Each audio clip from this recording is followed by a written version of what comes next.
Hi, Jonathan York here from IRGBOP. This morning we're going to just cover off a few points about Kiwisaver. Kiwisaver has now been up and running for just over 2 years, so I think the wider public should be aware of Kiwisaver. I just want to go through some of the main points of it. Most people think that Kiwisaver is available only to salaried employees. That is not true. It is available to any New Zealanders who have an IRD number. So certainly self-employed personnel can also contribute to Kiwisaver as well. They just don't get as many of the perks that the salaried employees do. Basically, Kiwisaver is a saving for retirement, and what happens is once you sign up for Kiwisaver, you will receive a $1,000 kickstart from the government, and then if you are self-employed, providing you contribute $1,042 per year, you'll also get $1,042 per year put into your Kiwisaver account from the IRD as well.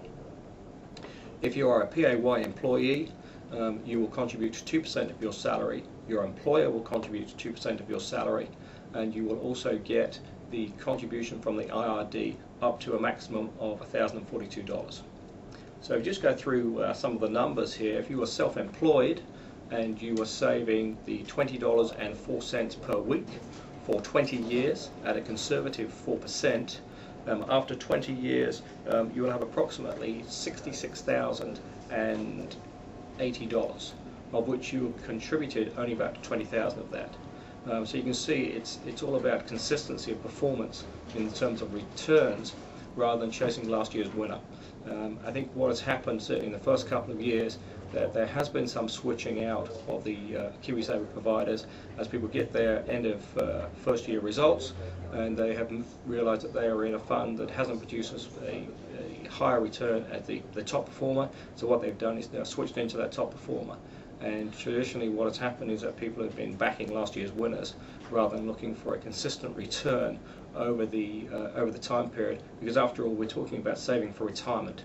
Now for many people that could be 20 or 30 years in the future.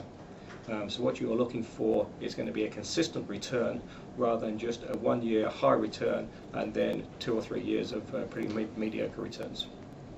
So that basically sort of covers the Kiwisaver. You are locked in for the long term.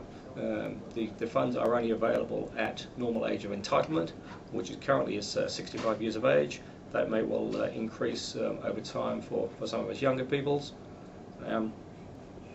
You can access it if you leave the country permanently or you have financial hardship. And there have been some changes now to the Kiwisaver legislation to try and access funds for people who have actually unfortunately passed away. That is going through Parliament at the moment, and I believe that should come onto the statute books within the next 2 to 3 months. So that's Kiwisaver. We will be running some seminars here in Tauranga on the 19th and 20th of October.